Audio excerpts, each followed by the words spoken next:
Assalamualaikum warahmatullahi wabarakatuh. Perkenalkan, nama saya Muhammad Alfianto Asagi. Saya berasal dari jurusan Teknik Kimia Universitas Mula Warman, angkatan 2018.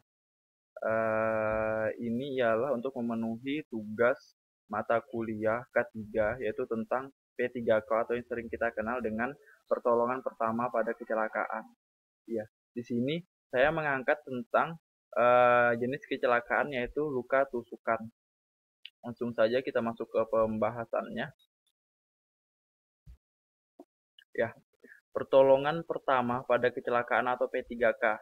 Itu pengertiannya adalah upaya pertolongan dan perawatan sementara yang harus dilakukan dengan segera yang diberikan oleh orang yang bukan ahlinya terhadap korban kecelakaan atau menderita suatu penyakit secara mendadak sebelum mendapatkan pertolongan yang lebih sempurna dari seorang ahli.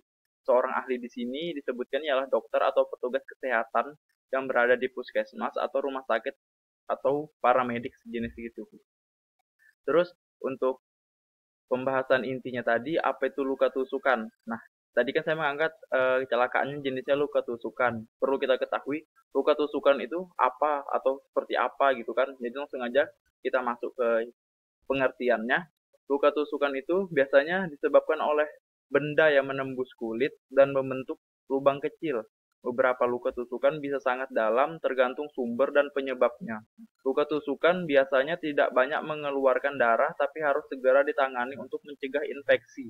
Kenapa harus segera ditangani?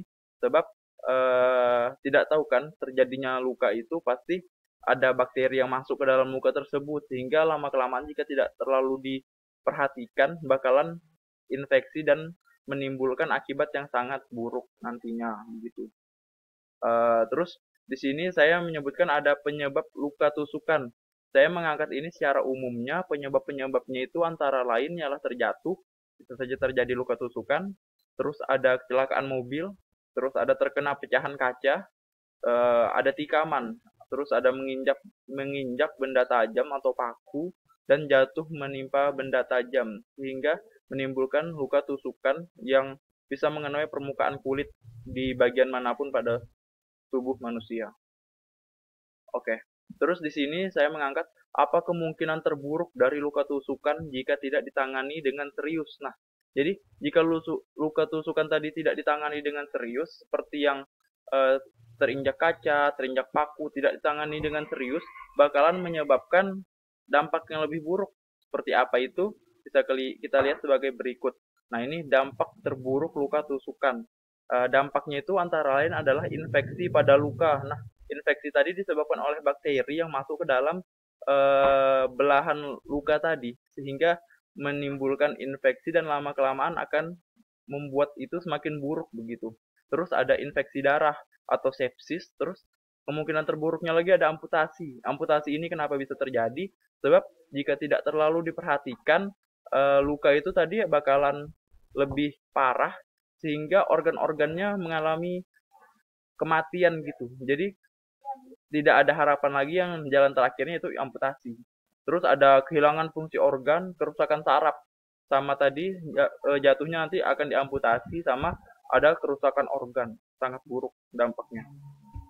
Terus kita masuk ke P3K luka tusukan serpihan kaca. Nah, di sini saya mengangkat P3K luka tusukan serpihan kaca beberapa langkah saja untuk menangani jika kasusnya terinjak kaca atau ada serpihan kaca yang masuk ke permukaan kulit kita.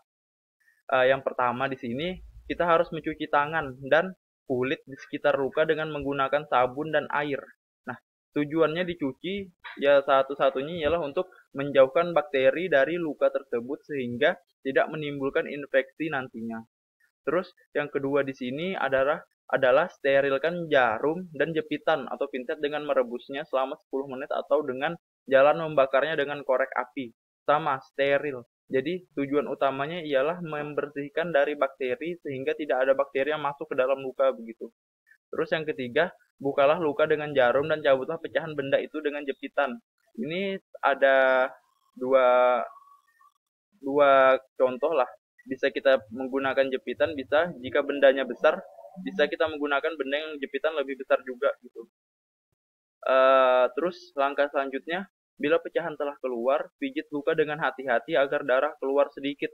Nah, kenapa harus kita pijit agar darah keluar? Itu tujuannya agar darah itu keluar bersamaan dengan serpihan kaca yang tertinggal di dalam. Jadi otomatis atau pemikirannya di dalam itu tidak ada lagi serpihan kaca yang tertinggal karena sudah ikut terkeluar kita pijit dengan darah itu.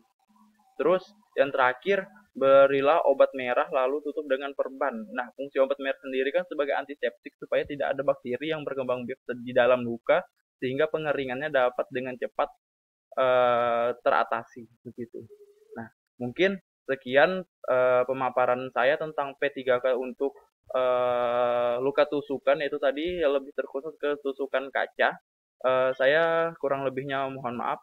Wabillahi taufiq walhidayah. Assalamualaikum warahmatullahi wabarakatuh.